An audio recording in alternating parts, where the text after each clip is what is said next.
Alright, hi guys, this is a bit different from the normal format how I do things. This is going to be a battle video, but first I have some, I guess, kind of exciting news to announce that I have just qualified for the Pokemon World Championships 2017 in the Video Game Masters Division. And I'll explain why that happened right now. As you can see here, there's been a change in the CP requirements for Europe because there's so few people that had invites in Europe right now. I think there's maybe 16 or 17 and top 16 get paid trips to Worlds.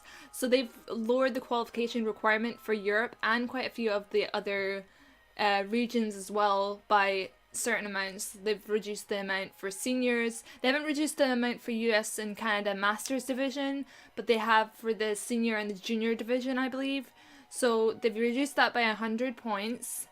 And as you can see, my CP is sitting here at 399 points, but the thing with that is there is the international challenge that has just happened last weekend as of now, like 1 week ago, and the point threshold for that is top 124 get at least 1 point.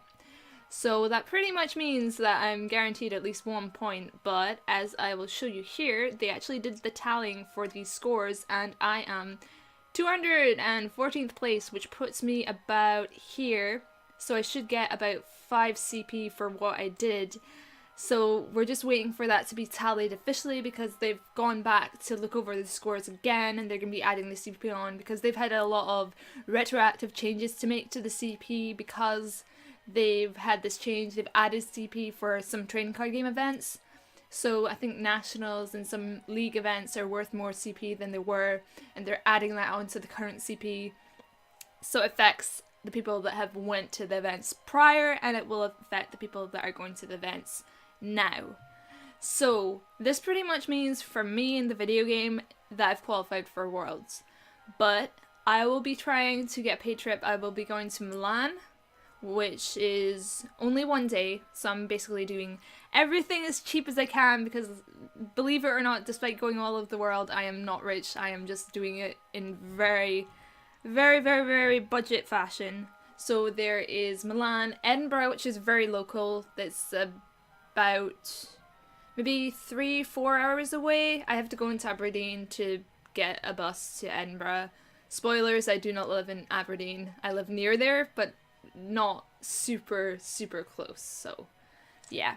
It's basically the big hub city for getting everywhere anyway, so Aberdeen to Edinburgh and such.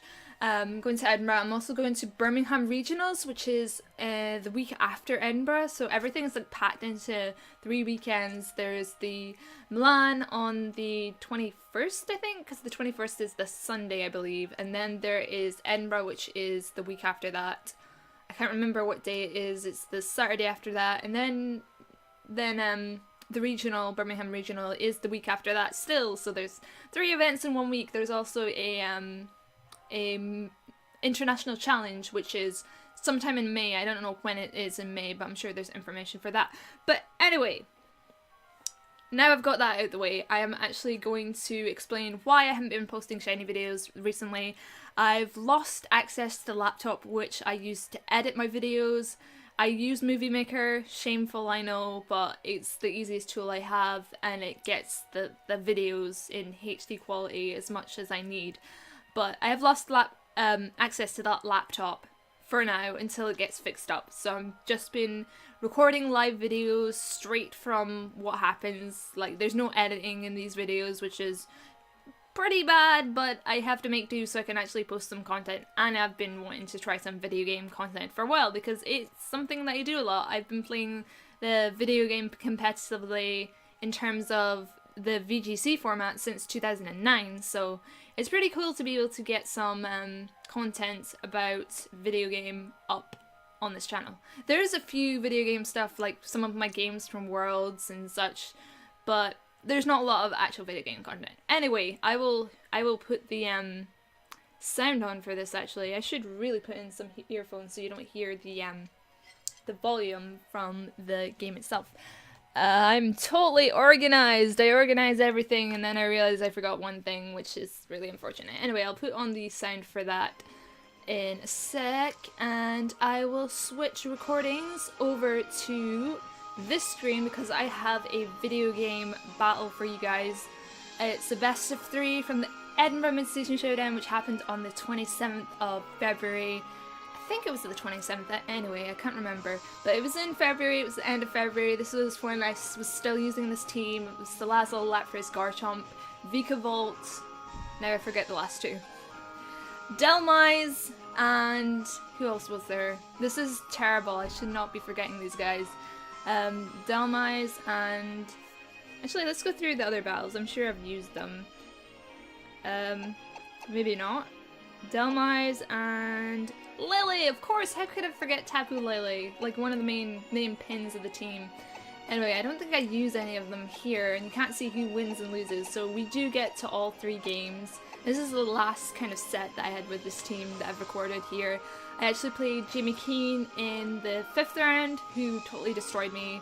I didn't reveal my Delmise had Earthquake until the 2nd game, so I won the 2nd game and lost the 3rd game, and I lost the 1st game of Top Cut, and Jimmy Keane went to get 2nd place, and actually my friend Andre made 1st place, which was amazing because his team was so good. I think Mr. GX, Jana from Seniors all had like input in this team. It's really, really nice. It's the Buzzwole, the Nihilego, the Tapu Lele, that team that I've used before. Anyway, I'm rambling on. I'm gonna get to this battle now. It's the first of a best of 3, so I haven't watched these in so long, so I have no idea what happens. So this will be really interesting. I'll be watching along with you guys because it's been so long since I've A, used this team, and B, seen this battle. So let's get into this game right now, and I will switch over to this scene. Actually, no, that's crap. There we go!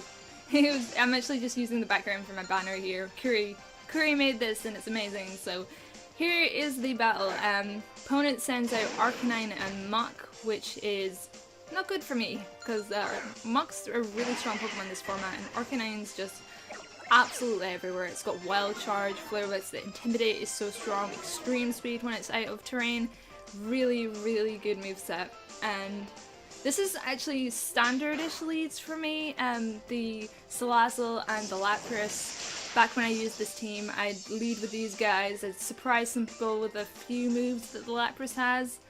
And speaking of that few moves that the Lapras has, it is a Waterium Z Lapras with Z Hydro Pump, so it's got a strong, powerful, 100% accuracy move to use on its water typing, so I don't have to worry about, oh, is Hydro Pump gonna miss, and it increases the power of it by a decent amount. I think it's base 1. I don't have stuff for reference from, but it does get the clean KO onto the Arcanine, which is really nice. It's useful if you can catch your opponents by surprise like that.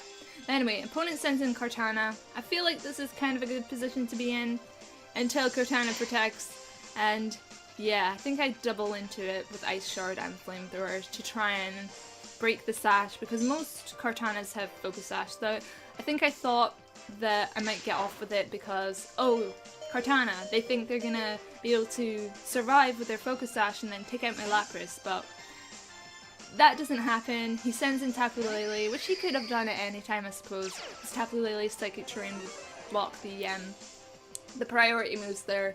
So the battlefield gets weird, and I go for the Protect, because I think I might have thought he was going to Protect or switch his Pokemon, and I'd get at least Break the Sash or something. I don't know, I can't remember exactly what I was thinking there. But anyway, he switches again, which is really good for him, because he's sent out a Pokemon that's weak to Poison. And when he's got that Pokemon out, he can just switch to his Kartana to take any Sludge Bombs and finish off my Salazzle without having to worry about anything. So yeah, he does that kind of a bit of unfortunate move for me, but Hydro Pump also misses, which means if it does have a Focus Sash, it's still intact. So I switch Lapras out. Who do I have? I have Vikavolt. Vikavolt's actually pretty good against Kartana. It resists most of its moves, including Leaf Blade. Hi Leaf Blade, that didn't do too much. It's also got a berry which can assure that it survives once it's at low HP. The low HP is brought up to a decent amount and goes from there. It also has Levitate, which is really good for pairing up with Garchomp. so that's why I went for the switch into Vikavolt and the Earthquake. But that activates Muck's Berry, who has the ability Gluttony, which brings his health right back up. Gluttony basically activates the berry at 50% instead of 25%. So if you've never seen these pinch berries before, it's kind of changed how they work now. If you use the right flavor of berry, you get a 50% HP boost, but they only activate at 25%. But anyway, pretty standard stuff here. I have Vikavolt to take the Earthquakes by not taking the Earthquakes by being levitating in the air, and managed to take out the Muck there, and Vikavolt has a good matchup against the Kartana there because it resists most of its hits and it's special. So now Tapu Lele is probably going to be a problem. I think I was fearing the Psychic here because Psychic could just take me out right away, and Kartana is faster than Garchomp. I believe my friend A actually just told me that it was base 107 speed, which I actually didn't know for a while because I'm used to different speed tiers. I didn't really care much about Kartana's speed tier, I just knew it was speed ties with Ninetales and all that. But yeah, he goes for the Psychic into the Vikavolt, and luckily I get Poison here. I feel like the Poison was really necessary in this match somehow. I think I might stall him out a little bit so I can get the Poison down just to take out the Lele there. But Protect onto my Garchomp. I think I bring my Lapras out so I can get in some Ice Shards if I need to. And oh boy, we have a Shattered Psyche out from the Lele. I think this has to be into my my Vikavolt slot here, who switched into Lapras. Because I wouldn't think he would have targeted down the Garchomp if he was Leaf Blading there. But he does go through Protect, which is a good thing to keep note of. But Lapras, as bulky as Lapras is, does not manage to survive the Shattered Psyche and goes down. And I still have Garchomp, and I still have Vikavolt. So basically, because of the Poison, as long as I can get the Tapu Lele out with Poison, and I do get the cheeky double Protect too. So basically the Poison kind of saved my butt here, because it meant the Lele was going to faint to the Poison, and that removes the threat against my Vikavolt. So I can just take out the Kartana, focus down on the Kartana once the Lele is out. So this is one of those matches where I got pretty lucky, I think. Tapu Lele is really deadly with its stab Psychic, and especially when it's in terrain. Even outside of terrain, it's going to be doing a butt ton of damage. So Leaf Blade into Vikavolt, not very effective, doesn't really matter much at this point. I did pretty much win to the, I think, 10% poison, and I did get that 30% double protect chance. So this was really a lucky game for me, basically. To finish off the Kartana here, and it's a good thing I didn't let Kartana get any Beast Boosts, because Beast Boosts would have really thrown things off anyway. But that is game 1, and there's still 2 more games to go, so you know it's not a complete one-sided affair. It's not even one-sided because I did win using a lot of luck there. So this is game 2. Can't remember how this goes, can't remember how badly I lose or whatever happened. Well, you know it's a best of 3 set, so you know I lose this one. But it's been, like I said, it's been a while, so we'll see how this goes and switch to the screen. Alright, so this is round 4 and game 2, I believe, and we're still playing Danny. He didn't turn into a different person between rounds, or between games actually. So he leads off with the Arcanine and the Garchomp, which is a pretty solid lead. I'm pretty confident with my leads here. Salazzle and Vikavolt are pretty good for Garchomp and Arcanine, because Salazzle can manage the Arcanine with Fake Out, and Vikavolt has access to Hidden Power Ice, and Garchomp can't really do too much except Rock Slide. The Rock Slide would have done quite a lot of damage here, but he goes for the Double Protect knowing that I have the Fake Out, which is pretty fair enough. It's not Lopunny, I don't have Encore in this set. I think I've revealed Protect already. Can't remember if I have. I think I did, yeah. I revealed Protect in game 1, Flamethrower, Sludge Bomb, Fake Out, Protect. So he knows that I can't use Encore to Encore him into Protect. So he's pretty safe just using the Double Protector one. Though I guess technically I could have had Nasty Plot on Salazzle, but again I've showed my moves, so he really didn't have anything to lose by using the double protecting one. Those are just the different circumstances where double protecting might not be the best play, especially back in 2015 and even 16, where side Parrot Punch was a thing and Parrot Punch was still super strong. Anyway, he makes a switch from his Arcanine into Gyarados, which is really good for him because Garchomp is a physical attacker and is now at -1 and won't be able to do too much. Also, Flamethrower into the Garchomp slot. That's a bit odd, I suppose. Okay, I realised what I'm doing now. I had to soften up the Garchomp so I could reliably knock it out with a Ground DMZ Tectonic Rage onto the Garchomp, because Garchomp does not always faint to other Garchomps with Tectonic Rage. But now I'm intimidated, so I'm pretty sure this is not enough to take out the Garchomp. Oh, it is. I get a crit again. I just hacked my way to victory, except I don't think I win this one, so I hacked my way to something, to at least one knockout in this game.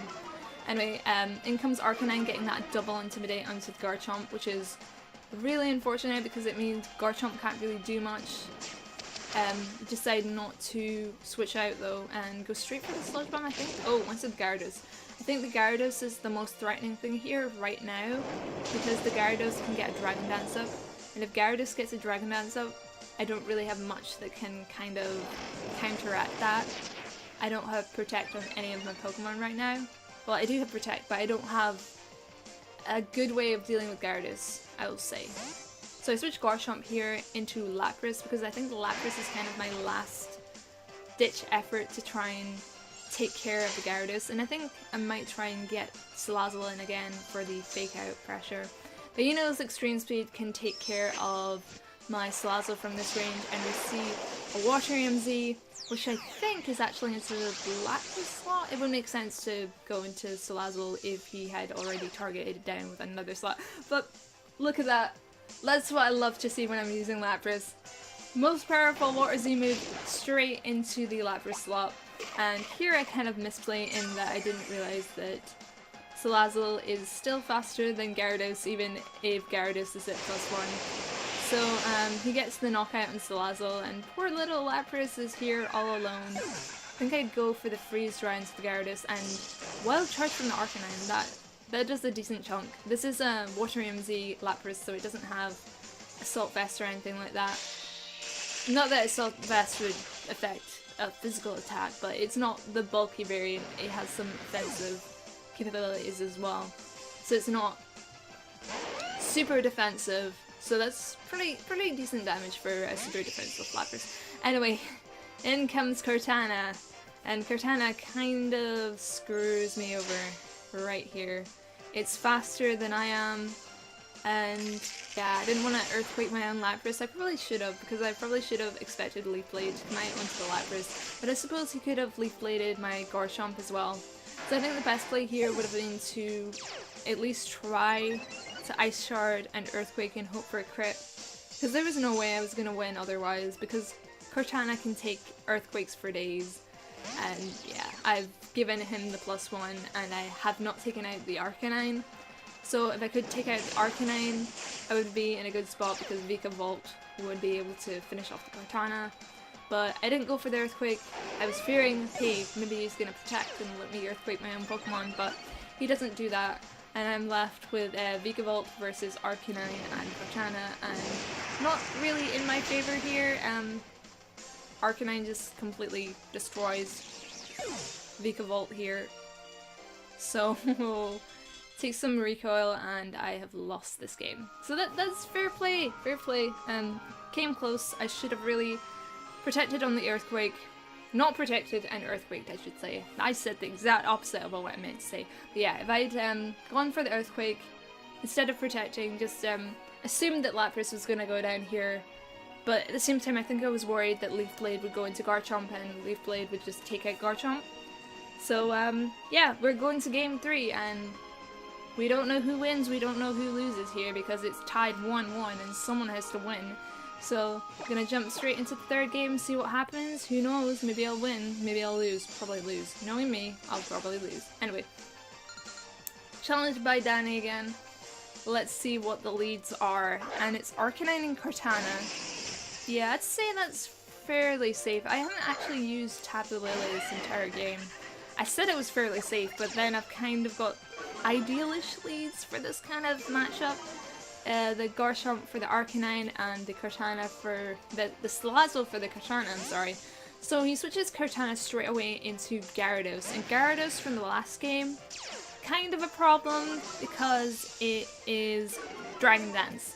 Dragon Dance Gyarados, it can outspeed my Garchomp after one Dragon Dance, but the thing is, I've learned from the second game that Dragon Dance Gyarados cannot outspeed my Salazzle, which is kind of ideal here because it means that I don't have to worry about it getting a Dragon Dance off and it being game over. I can still outspeed it with Salazzle, and he has to keep that in mind too, which is probably why he was preserving his Arcanine for the extreme speed. Anyway, being a smart cookie that I am, I go straight for the Z move on turn 1. I've already done this in game 1, so he was probably expecting something like this, but I thought that maybe because of the Intimidate he wouldn't go for it again, but no, he goes for the Protect, and he takes minimal damage from my Z move while still having the Z move of his own.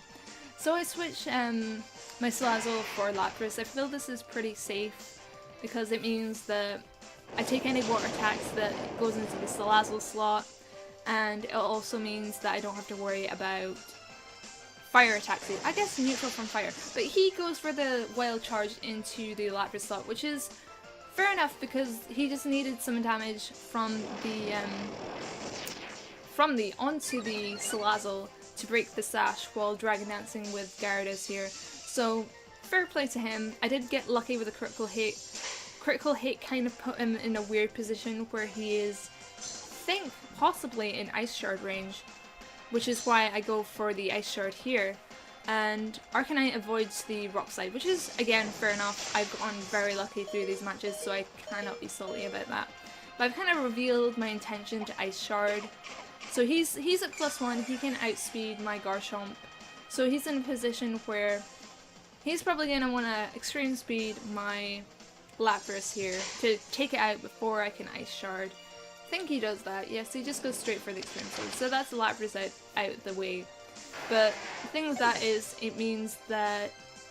Oh, he has Ice Fang on Gyarados, that is pretty bad as well. But from game 1, I've learned that +1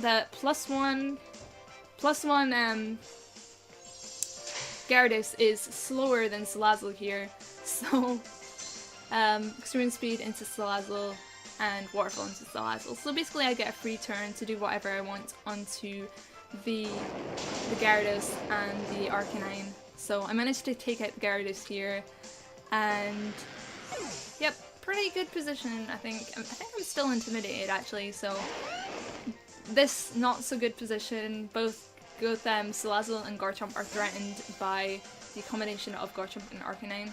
I guess my Garchomp isn't as threatened, but I really need to get my Salazzle out so it doesn't have to take extreme speeds. So I switch into the Pokemon that can levitate magically and prevent itself from being hit by earthquakes, which makes sense being a kind of floating bug. Earthquake hits the Arcanine for super effective damage, gets some chip damage into the Garchomp, which is kind of important because a Hidden Power Ice from the Vikavolt can't entirely take out the Garchomp on the opposing side, because I think it's a rule for Garchomps to take out Garchomps with them, not Garchomps to take out Garchomps, I mean for Vikavolt to take out Garchomp with a Hidden Power Ice. My Vikavolt's very defensive, so its special attack investment is very minimal. So his Tectonic Rage does not take me out. This is why I needed to get the chip damage from Flamethrower on the Garchomp in round 2 from the Tectonic Rage. For the Tectonic Rage to get the knockout, sorry. I'm kind of all over the place in this third game here, but Protect on Vikavolt, I think I want my Garchomp out this turn for some reason, so I can get in Salazzle, who puts pressure onto the Cortana. I'm not actually sure. But either way, I'm sitting on 3 HP, which is not good, but this means that Vikavolt is kind of out in the open here. So it has a chance of taking out my Vikavolt. So I think I go for the Earthquake here just to get more and more damage on, but no, he goes for the Earthquake, which gives me the opportunity to go for either Hidden Power Ice onto his Garchomp or to use Bug Buzz on his Kartana, which I go for the Garchomp because I have Salazzle in the back, so I don't have to worry about that. And Garchomp goes down, and yeah, I think this is the end of the match more or less. So Salazzle will be able to just, I think I just go for the, no, it doesn't matter what I go for, because he goes for the forfeit. Anyway, that was best of 3.